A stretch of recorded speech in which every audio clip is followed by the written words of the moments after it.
এই বাংলাদেশে খুনি হাসিনার বিচার হতেই হবে। 2024 সালের ছাত্র জনতার অভ্যুত্থান পরবর্তী এই নতুন বাংলাদেশে বাংলাদেশ জামায়াত ইসলামী কর্তৃক আয়োজিত আজকের এই জাতীয় সমাবেশে বাংলাদেশের ছাত্র জনতা,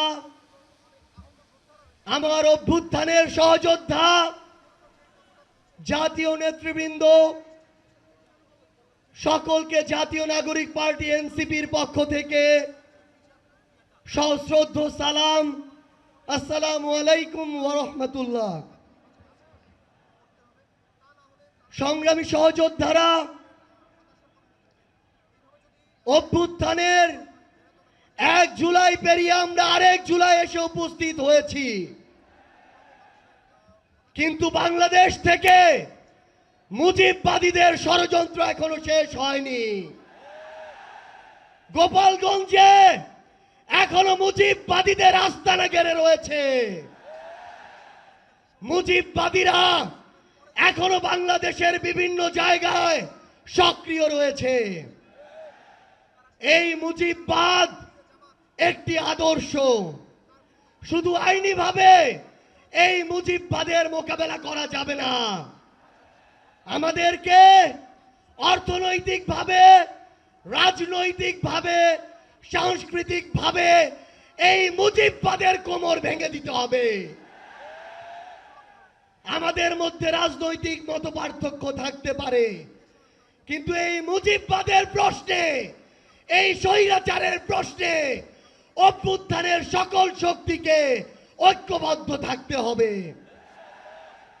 সংগ্রামী সহযোদ্ধারা, এই বাংলাদেশে আবারও নতুন করে মুজিববাদী ভারতপন্থী শক্তিগুলো এখন সক্রিয় হচ্ছে।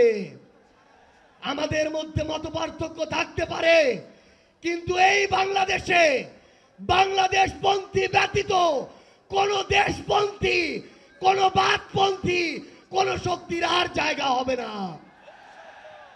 সংগ্রামী সহযোদ্ধারা, এই বাংলাদেশে আর ভারতীয় আধিপত্যবাদের জায়গা হতে দেয়া যাবে না। অন্য যে কোনো দেশের নামের কোন আধিপত্যবাদের জায়গা এই বাংলাদেশে হতে দেয়া যাবে না। সংগ্রামী সহযোদ্ধারা, হাজারের অধিক ছাত্র জনতা জীবন দিয়েছে। আমার হাজার হাজার সহযোদ্ধা আজকে আমার সামনে রয়েছে। আমাদের একটা আকাঙ্ক্ষা ছিল, গত জুলাইয়ে, ওই আগস্টের 5 তারিখে আমাদের যে স্বপ্ন ছিল, আরেক আগস্ট আসতে চলেছে, আমাদের সেই স্বপ্নগুলো পূরণ হয়নি। অন্তর্বর্তীকালীন সরকারের কাছে আমরা সুশীল সরকারের ভূমিকা চাই না, আমরা তাদেরকে অভ্যুত্থান পরবর্তী সরকারের ভূমিকায় দেখতে চাই। আমরা স্পষ্ট করে বলতে চাই, অভ্যুত্থান পরবর্তী বাংলাদেশে আমাদের বিচার লাগবে। এই বাংলাদেশে খুনি হাসিনার বিচার হতেই হবে, খুনি হাসিনার বিচারের রায় হতেই হবে।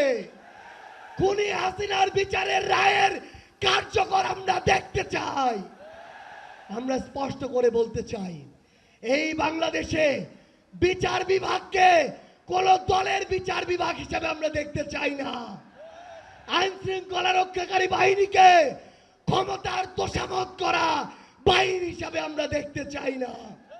আমরা স্পষ্ট করে আপনাদেরকে বলি, 72-এর মুজিববাদী সংবিধানকে এক পাশে রেখে কোনোদিন এই বাংলাদেশপন্থী বাংলাদেশ সম্ভব নয়।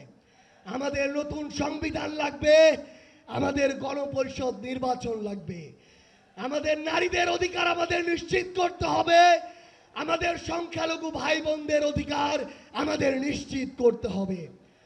আমরা 1947 সালের উপনিবেশ বিরোধী যে আকাঙ্ক্ষা, 71-এর স্বাধীনতার যে আকাঙ্ক্ষা, 24-এর মুক্তির যে আকাঙ্ক্ষা, সেই আকাঙ্ক্ষাকে ধারণ করে ঐক্যবদ্ধভাবে আমাদের আগামীর বাংলাদেশ গড়তে হবে।